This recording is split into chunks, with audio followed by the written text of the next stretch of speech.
Hi, this is Jennifer, And Kim. and this is Laugh, Cry, Rage, Repeat. Today's episode is about Meltdowns. not a child being dramatic, not a child throwing a tantrum, not a child trying to embarrass you in public. We're talking about those moments where it feels like a switch flips, and suddenly your child is no longer able to reason, listen, explain, compromise, or calm themselves down. And if you are a caregiver, you know how helpless that can feel, because you are not dealing with a behavior problem. You're dealing with a child who has lost access to the skills they usually have. Are you ready to laugh, cry, rage, and repeat? I am. Welcome. You are? I'm ready to I'm ready to rage today. Little rage. This might be the rage deal, The rage one. episode. How you doing today? I'm good. Yeah? A little tired today. I Yeah? feel like need another holiday. It's the ease in. It's the transition. I think so, yeah. Yeah.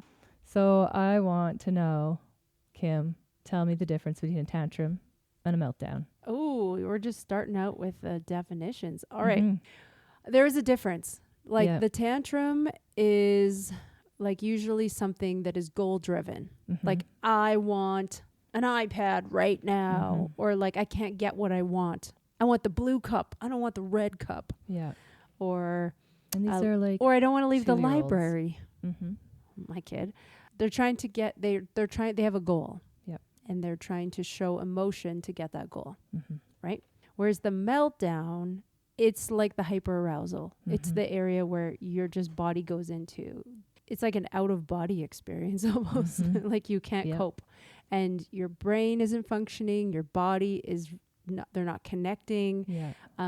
You're trying to access senses, or you're having like a sensory overload. You can't access language. Definitely those executive functionings we've been talking Mhm. about, like the flexibility, Throwing them out. and you're trying to kind of get back to a baseline. Yeah, you're trying to get back in control. Yeah. So that's the Mhm. difference. But you know what? Mhm. A tantrum can lead to a meltdown. Sure can. Because if you don't de-escalate that iPad that they want, or if you don't, get the red cup and not the blue cup, it could turn into a meltdown. It could, yeah. Yeah. So Meltdowns usually happen when you're going back to when your routine's thrown off, or when you have to transition, but you didn't give enough warning. That's usually when those meltdowns happen. Yep. All these kind of last 3 episodes. If just you kind of didn't go say together. only 1 minute, Mm-hmm. 1 minute left of iPad time, if you don't say that, You're in trouble. I'm gonna get something thrown at me. Yep, you are. So you gotta say it. There's also sometimes, like for Smith McGinnis and probably other situations out there, my son has like a Jekyll and Hyde. One moment calm, and then the next just out of control.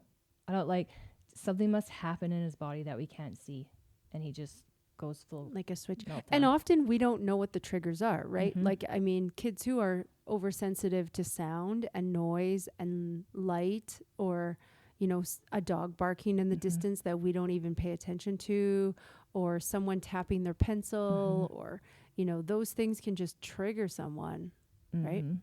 You don't know often what the trigger is, right? Nope.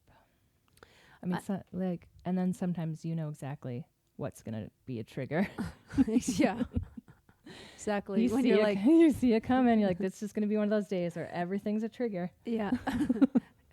Time to put your iPad away. Yeah. It's a weekend. Trigger. Yeah. Trigger warning. Not enough flexibility or not enough predictability in the weekend. Yeah, both. If there's not, No, you don't want flexibility. if there's not enough routine and predictability in the weekend, that's a problem, which often there isn't. No. Right? And it's difficult to keep that routine all the time and that consistency all the time. Yeah, it's so difficult. So you want to hear about my meltdown that happened on the weekend? Yeah, tell me.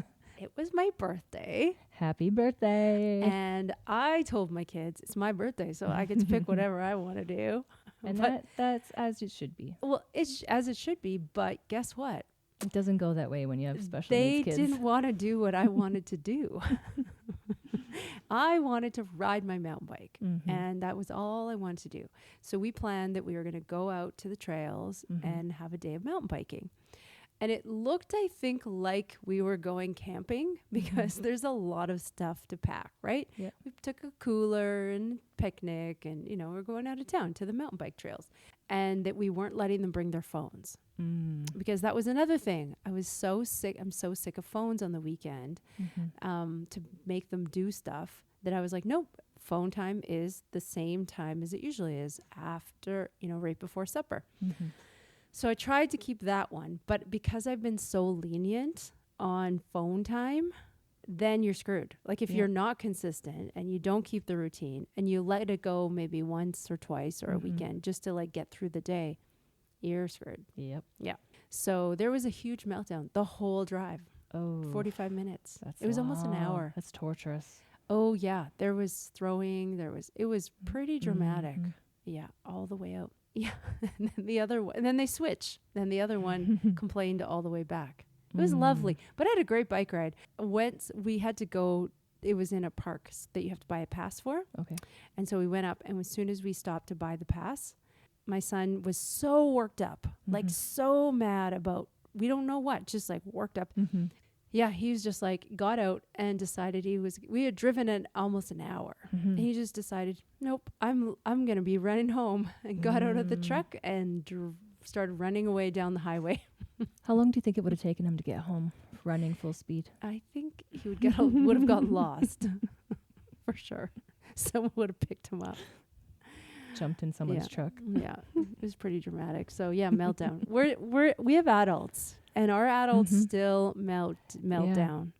Almost. They're bigger, and they are stronger than they were when they were 2. Yeah, and that's the thing. You cannot pick you can't them up. hold them and just pick them up and squeeze them and just, they're big. As soon as they go down, you're like, well, we're going to stay right here for a while. Or you just have to go, like we talked about this before too, where you just have to kind of make yourself safe, make sure they're safe, and just let it go. It's kind of like, though, I was telling you about how I love the 2-year-old tantrums. Like, I think they're so funny now. They're so cute, right? Because the reasons are ridiculous. The reason why they're having a tantrum, right? Whereas our kids, it could be ridiculous. It's not cute. It's not cute, but also it's real. Like, it's really happening. That the meltdown is for real happening in their body, and it's hard to watch.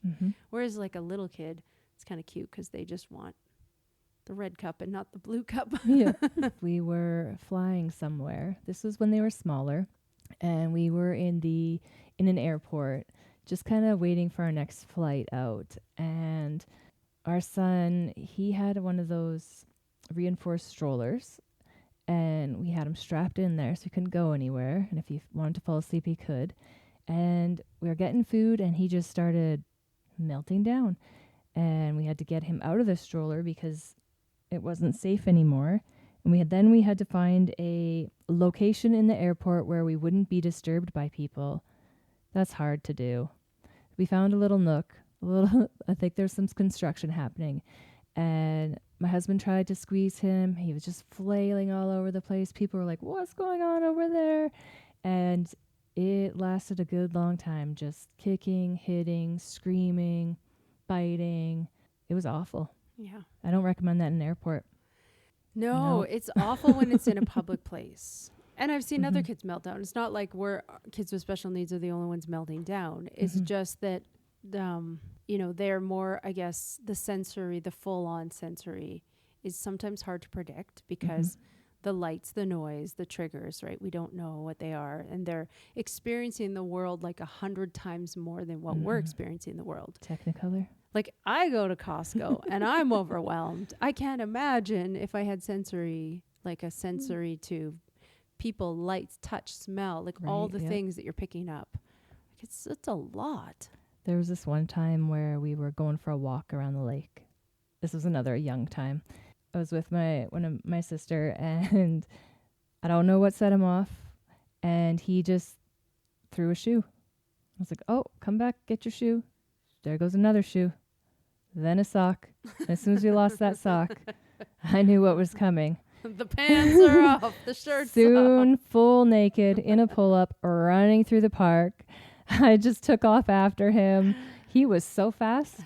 I told my sister to take my other child to go get the vehicle and meet us somewhere.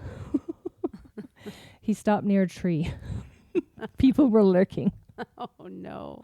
You know, speaking of the lake, my son, one of my sons, he's scared of dogs. And whenever he sees a dog, say we're biking, and if he would see a dog, or if we see someone we know that we don't know, we're going to see them. Because how do you know who you're going to see when you're walking around the lake? Whenever he sees someone we know or a dog, not so much the dogs anymore, because we talk them through. If we see a dog, we kind of like slow down and try to go close to him. But when he just drops a shoe, and then we're down there and we're like, "Where's your shoe?" And he just like takes it off and leaves it. Oh, What a weird behavior, hey? is that for the dog? I don't know. It's a diversion. It's a diversion. Like, oh, I guess we can't talk to that person. We have to go back and get the shoe. Like the dropping. That's smart, actually. Yes, it used to be where the shoe Clever. would kind of get thrown, but now it's just like he drops the shoe, and he still does it. Same with skiing; he'll drop a pole. Yeah, Interesting. like gets scared and drops a pole, drops a shoe. Okay, so one of the things that I heard, and I thought it was true, was there was this study done on mothers and how when mothers are around, children are 800% worse. I've heard this too. Okay. Turns out it's not. It's fake. It's not true. It's 100%, But not 800%. I felt seen, Jennifer. I felt seen. I was like, yes, that is true. It is true. Okay, well, maybe not 800%. They didn't necessarily study it because the study says Mothers get it It claimed worse. that they followed 500 families and they measured all of the things like the neediness, the whining, the shriek screaming, the slapping, whatever, all the stuff. And they also said that children as young as 8 months old could be playing happily, and then they see their mothers and they're all of a sudden crying, or they release their bowels and they need immediate attention. And it turns out it's not true. You because just broke my heart. I know. But the funny thing was, I think it is. I'm going to hold on to it being true. I know. Let's just say it's true, but it's not true because then they were trying to sell some product that was like replicated a mother's pheromone so that the mother could go to the bathroom. What were you looking up, Kim? It wasn't true because I was like, I wanted to talk about it because I felt so seen. Because I'm like, why are they always so bad around me? Even my son's teacher said, that it was upsetting how he's so aggressive with me. But he's not to anybody else, just only me. So I get the hits, I get the aggression. Yeah, me and too. no one else. You do too. Yep. So that study's true for us. Yeah, it is. I mean, maybe my husband gets We did the a study, odd kick. 2 out of 2 mothers. That's 3 kids and 2 mothers, and we get it worse. Yeah. So therefore, it is true. I think also we need to talk about safety during a meltdown. Yeah. When it's happening really bad at home, and I see he's not, it's going to be a long one, and things are getting thrown, and he's coming after me. My one child goes to their room and locks himself in, and I go to my room and lock myself in. And then he only puts holes in the door or kicks the door, and because I can't take that, he's too big for me. And sometimes I put headphones on. I know that's probably not the most supportive thing to do, but it's safety for me first. Yeah. For like aggression can be really common too with kids with Fragile X. And I think with a lot of people with people with behavioral issues, they have aggression. And I don't think our society really deals with it well because they don't look at it like there's a course and it's called Therapeutic Crisis Intervention. Oh yes, I took that one too. Okay. So I got trained in it because I was working in a behavioral program one time. And so the focus is about de-escalation. Yes. And it's always about de-escalation. In the last resort, you would restrain or, take a child down or put them in a hold, right? When I've been in a situation. So with Fragile X, aggression is really common. And parents are often seeking, like, what can I do? This aggression is going. And we often just treat either with meds. We think, oh, the meds are off.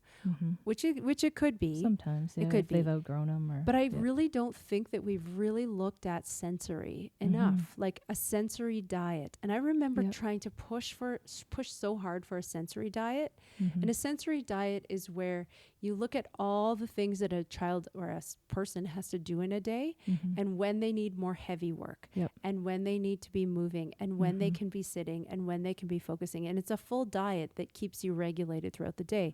The amount of effort it takes to make a sensory diet for someone, for an occupational therapist or a physiotherapist, and the team that is required to make one is so intensive that no one has ever taken us up on it.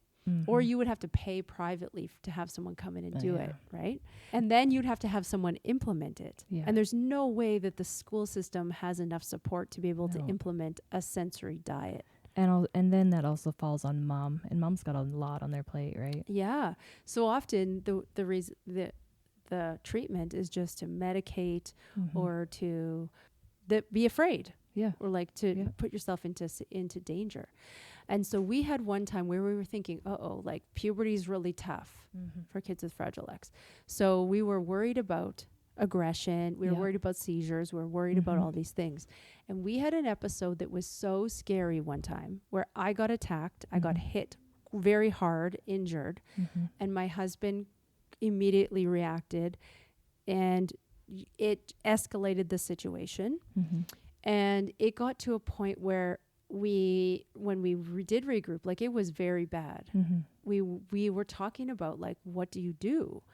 And like it would have been a situation where we might have to call the police because we couldn't handle him physically, both of us. Right? Because they're so out of control and they're so big.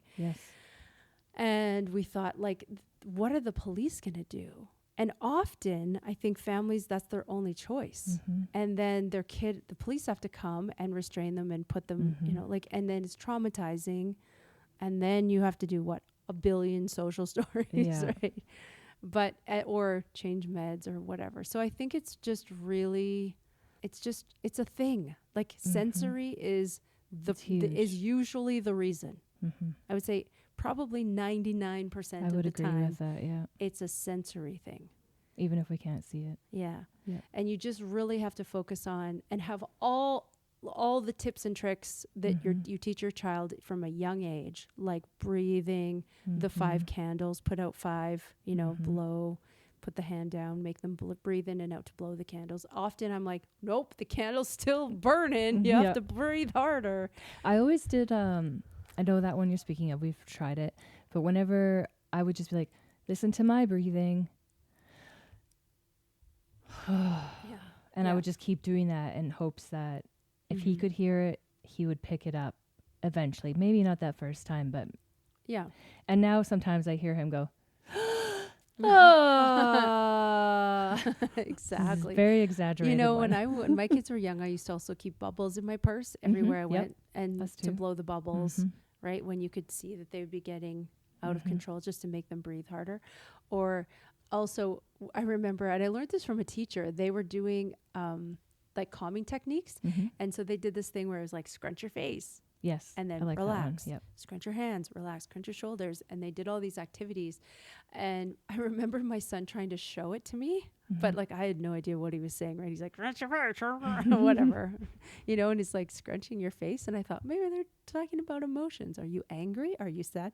But then I realized they were just doing calming techniques at school, which is great. Pushing your hands together, right, in prayer, like push harder. Or like often if I feel like I'm going to get attacked, I will hold hands and I'll say, squeeze my hand. So I've got a grip on the hands, right? Because then I know, where they're going. The hands aren't flailing, like we're locked in. Yeah, that's good. And I can always do that. When we were kids and we used to do mercy fights. Yes. I haven't taught my kid how to do a mercy fight, but I can mercy fight them. You're really good at that. You've been practicing. We're going to mercy fight. If anyone wants to mercy fight Kim, don't do it. She'll win. She's been training. It's called therapeutic crisis intervention. Mercy fights. So often it's that emotional dysregulation. Mhm. And then, we've talked about the flight, the fleeing, the screaming, the running away. I haven't had my son take off running naked in a long time. Oh, that's But good. he used to do it a lot. Like we were also in another city, and I think it was Mother's Day, and there was some disc golfing happening, and he got naked, and then I sat in the car with him while my husband and other child finished the disc golf. Okay, speaking of naked, one time we did have a birthday party. So my son was in a mainstream class, right? And we thought, we don't know who their friends are. Like they don't talk very much. So we'll just invite the whole class over and see what happens. And quite a few of them RSVP'd and they showed up. So I think I had like 16 kids come to my house. And we knew, okay, give him a job, make sure he's got a, distraction. Yeah. That's what he has to do. He's got to, this is his job, which is super important, right? So all these kids, they're having fun. I got balloons and they're whatever. And he ran away. He was in his room. So then I was like, you got to come. It's your birthday. So he finally comes down, takes all his clothes off. Poor kids who are at that birthday party, super traumatized. So the taking off of the clothes, I think it's like cooling. Maybe they're cooling their bodies well, down. that's the thing, right? Like, and they don't want all I think clothes are irritating on the skin too, right? Yeah. And so that's another thing with Fragile X is when they lay down on the ground, you think they're having a tantrum, they're being defiant, but they're seeking a different temperature, right? They're trying to self-regulate their body. Yeah. My son does that too. Or the other thing that everyone thinks that my son plugs his ears. Remember I talked about that. This, I did mention that, the little point. Yeah. So my son has 4 stages of meltdowns, we call them. Okay. I feel like these are important to throw out there. The stages. The stages. Is this a book or this is just like a person? No, this is him. Okay. So he has like once a day meltdowns where they're just quick little I'm angry sounds, harumph kind of sounds. And then there's maybe once a week or every couple weeks, well, probably once a week, I'll say, probably on a weekend or around bedtime where something's getting thrown and he's twitchy and maybe he yells a bit. And then there's like the third stage where they happen maybe every couple weeks and it's like yelling, laying on the floor, biting hands, making the noises, stomping, definitely throwing something. And then the fourth, which is the really aggressive ones, out of control, maybe running through the park naked, throwing everything around him, hurting people, and that's like maybe once a year. And we can't predict those ones. It's almost like everything happens at once. And full on. It's full on. Yeah. I would say we have the exact same thing. Yeah.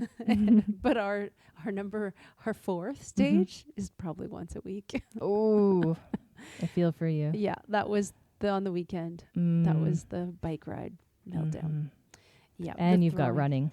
The running away. Yeah, I'm going to run for 3 days. It would take 3 days to get home. Yeah. That would have been a nice break for you. But the self-harm too. Like you mentioned the biting the hand. We have hitting the head. And I was like, how do you stop something that is so hard to watch? Like I've had students where they bang their heads against the desk or like, the self-harm behavior, cutting, right? Like it's brutal. It's really hard to watch someone hurt themselves.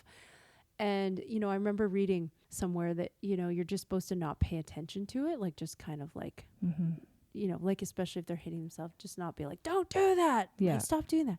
I couldn't help myself. Like I would literally be like, no, like immediately, like we don't do that. And I think that worked. Yeah. Like it generally works because we had it just yesterday at supper. We had the hitting of the head and I was like, don't do that. Yeah. Well, often what we do, and we're going to, or I don't know if we're getting into tips and tricks, but this is one thing that we do is we try to keep everything really happy and fun. Yes. Yeah. So if I see self-harming, I'll be like, oh yeah, big lug. Remember? Yeah. The big lug. The big lug comes out or you know what? At supper time, often I will take a piece of my food, like a fresh vegetable, like a piece of lettuce or whatever and it turns into a character. And so, or like even my drink, I'll be like, don't eat me. Don't eat me. And then that turns it into fun. Often, Yeah, if you the- have to make it fun. and the don't eat me characters come often. And I'm like, oh, I lost my head. It's a character. You do what you got to do, right? Mm-hmm. We play with our food. It's fun. Yep. Don't drink me. Don't do it. It's like the reverse psychology. Yeah. But they're little characters. And often they're having a party together. Mm. Do you want to come to my carrot party? No, I want to come to your carrot party. Don't eat me. No. I want to come over for dinner sometime.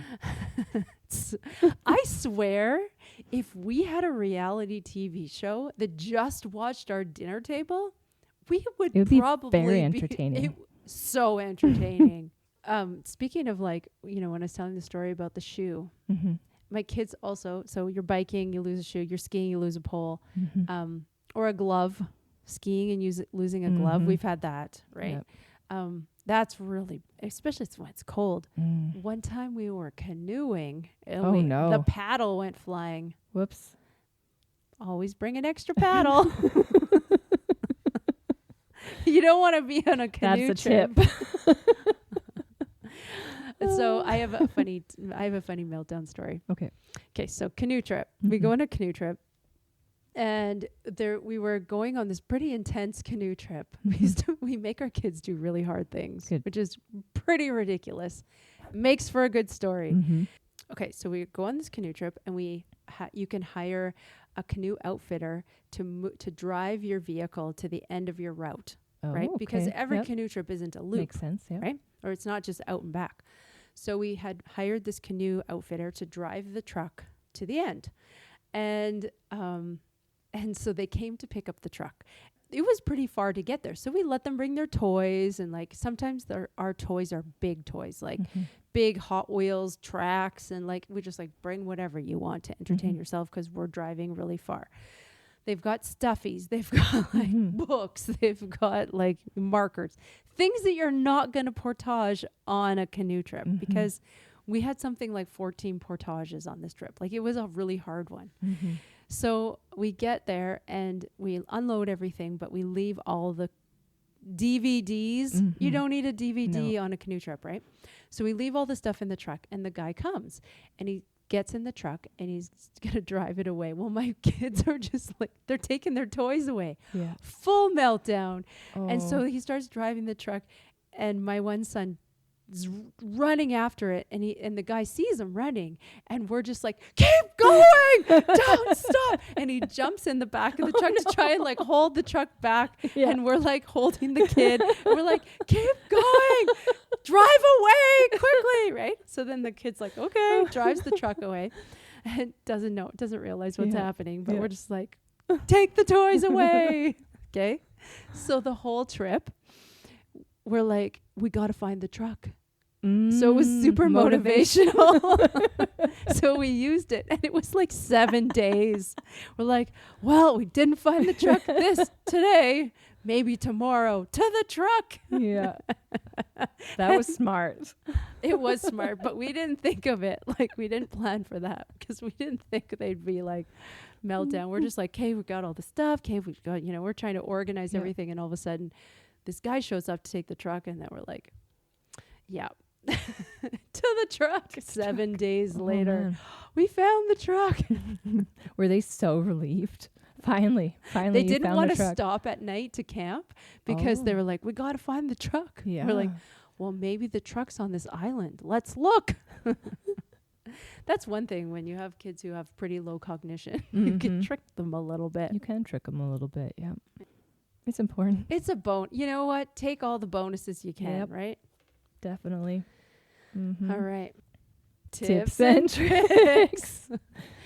Okay. We should probably put this list up in our house because Mm, you don't always remember no, these. No, some of them you So we're going to forget. sound like experts now, but we fail frequently forget. daily. Yep.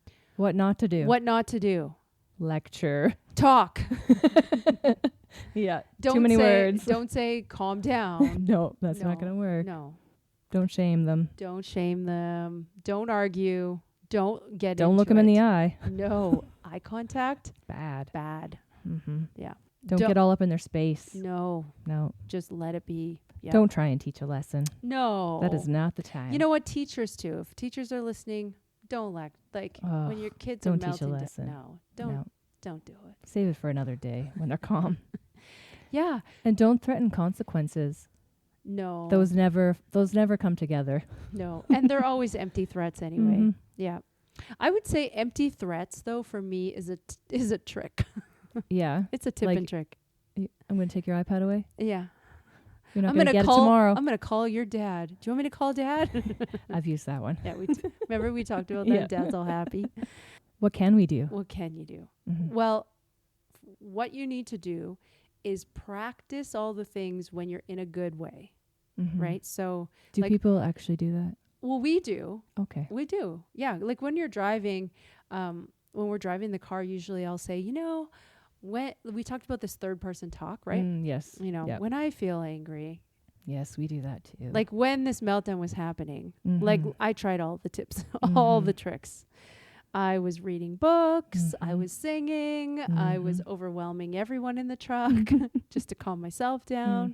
Mhm. We were talking about what we do to breathe, but none of Mhm. it worked because they No. were just, yeah. But what you can do is sometimes shock them and say, stop, Yep. one word. A You- funny joke or something. Yeah. You big lug.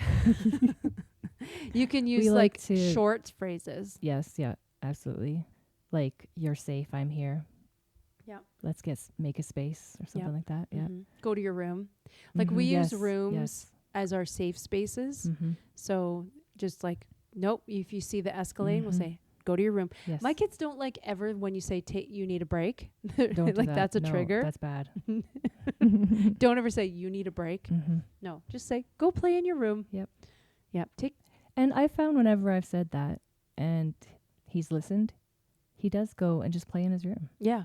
Play in your room. Yep. Yeah. I think that's really good to train your kids to go to their room. Mhm. And that rooms are a safe space where you can calm, Mhm. can do whatever you need to do sensory wise. Yeah. I have on here, make a weird noise. Yeah. Because one time, when you like put your hand on your armpit, Yeah, and and you make make- the farting noise. that's a real good distractor. I used that the other day, actually. Like, what just happened? I'm not very good at it, though. Or like, I'll make noises, like with your mouth, just Yeah, weird noises. yeah. And then they get distracted. And my kids always say stop. Or if I start singing, I'll start singing. They hate when I sing, so I'll just start singing a song, and then they'll say no, stop, and then I'll be like, you stop. Yeah. Mhm. Yeah.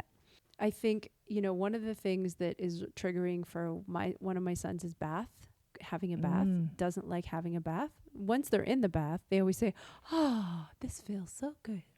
They never want to have the lights on in the bathtub.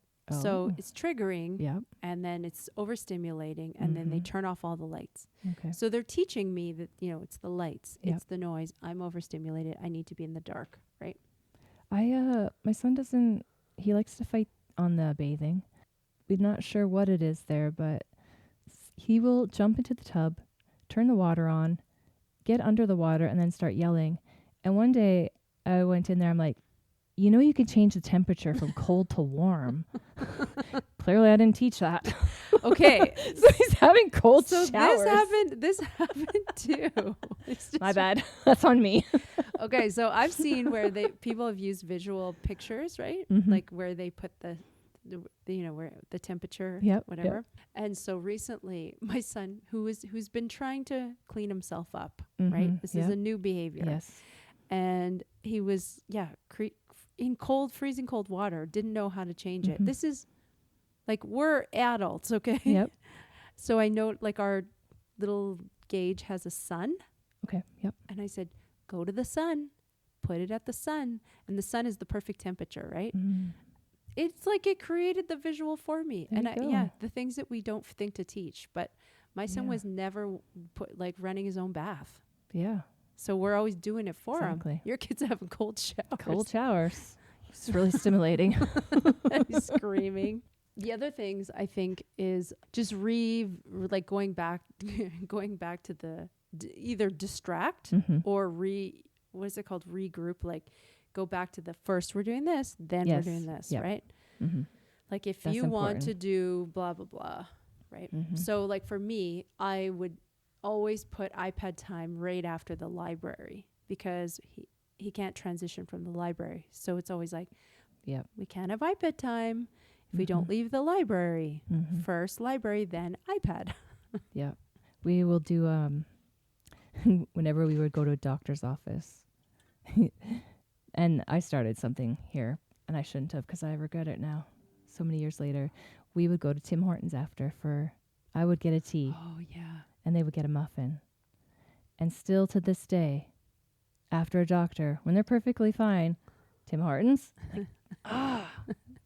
That's not that bad. I knew a guy, I heard of a parent, and they might be listening too, where the kid used to have to go to get Kentucky Fried Chicken after going to Special Olympics. It's like totally defeats the purpose of doing all the exercise. But then they weaned them off. So that was really good. But I was like, ooh, you stopped one time. Every time now. Careful what you do after. Careful. I talked about those toys. You got to be careful what you get your kids into. Those routines. Yeah, I introduced my kid to iced cappuccinos. Not good. Nope. I want to introduce my kid to coffee just to see. I might. I haven't yet. I might. Yeah, though. today I think my son at their day program they said they went for coffee. Oh. And he got a coffee? That's what he said. Because sometimes my son will get a tea because that's what I drink. So he just thinks tea. He doesn't think coffee. Yeah. I'm waiting till the day he has a coffee, or I just put one in front of him and say, why don't you try this? Let's see what happens. Apparently coffee is really good. Like it's a stimulant. So it's good for people who have ADHD or.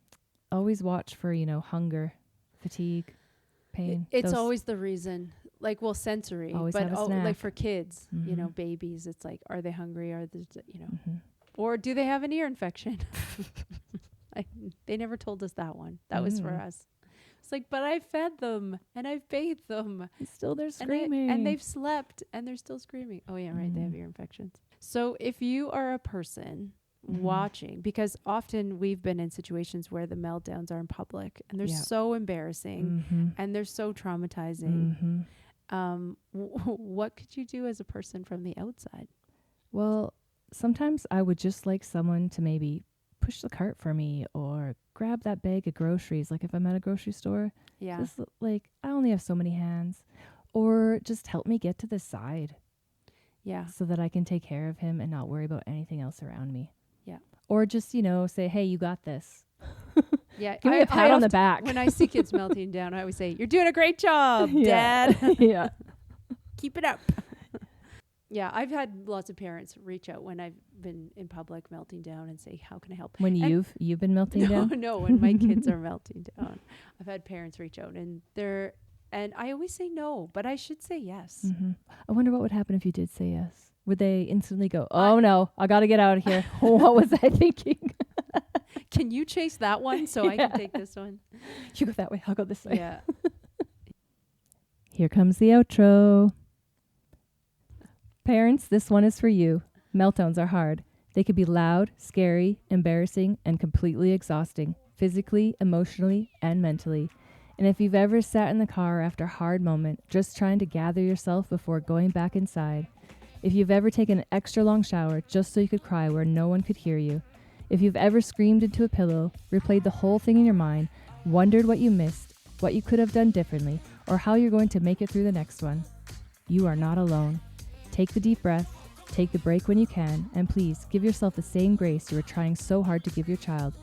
You are doing hard, exhausting, important work, and we see you. Oh, we see you, and we've been there. We're still there. And we're still there. And we are right here in it with you. Bye. Thanks for joining us. Listen on Spotify, Apple, and Amazon. Follow us at laughcryragerepeat.com. Share your story, ask your questions.